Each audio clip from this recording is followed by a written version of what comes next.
विधान परिषद बरखास्त करा अशी मागणी भाजपचे आमदार अनिल गोटेंनी केल्यानंतर आज त्याचे तीव्र पडसाद विधान परिषदेत उमटले। विधान परिषद बरखास्त करा ही मागणी करणं म्हणजे सभागृहाचा अपमान आहे असं म्हणत धनंजय मुंडेंनी गोटेंवर निशाणा साधला। काल गोटेंनी विधानसभेत बोलताना विधान परिषद बरखास्त करण्याची मागणी केली होती। मात्र त्यानंतर त्यांचं वक्तव्य कामकाजातून वगळण्यात आलं होतं। मात्र आज पुन्हा एकदा गोटेंनी बरखास्तीची मागणी केली, त्यामुळे विधान परिषदेतले सदस्य हे आक्रमक झाले।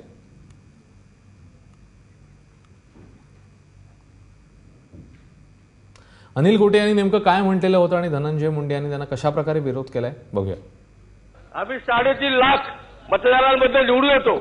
आम्ही या ठिकाणी 4-4 तास चर्चा करतो, अभ्यास करून येतो आणि वर याविषयी पास केलेले ठराव गेले की त्या ठिकाणी केवळ दालगाई करून ज्याला घटनात्मक अधिकार नाही, माझा शब्द नीट समजून घ्या अध्यक्ष महोदय, घटनात्मक अधिकार नाही असे लोक त्या ठिकाणी अडवतात आणि महाराष्ट्राच्या 12 कोटी जनतेचा अपेक्षा भंग करतात, शासन बदलतात, लोकांमध्ये गैरसमज तयार होतो।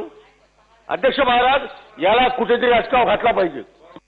या अनिल गोटेंनी खालच्या सभागृहात काय बोलावं?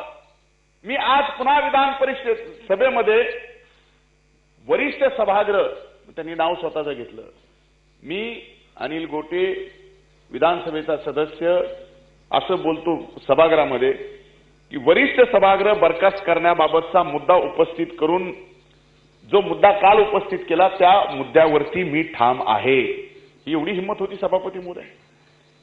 जर अशा पद्धतीनं बोलल्यानंतर, आपण समज दिल्यानंतर, अध्यक्षांनी कामकाजामधून ते सगळं काढल्यानंतर, आपण रुलिंग दिल्यानंतर सुद्धा जर जाणीवपूर्वक एक सदस्य या सभागृहाचा वेळोवेळी अपमान करणार असेल सभापती महोदय, तर या सदनात आम्ही तरी कसं काम करायचं सभापती महोदय? वारंवार जर आपण आदेश दिल्यानंतर सुद्धा या सभागृहाचा आपला या सगळ्याच गोष्टीचा अपमान होत असेल तर सभापती महोदय, आम्हा कुणालाही या सभागृहामध्ये काम करायचं स्वारस्य नाही।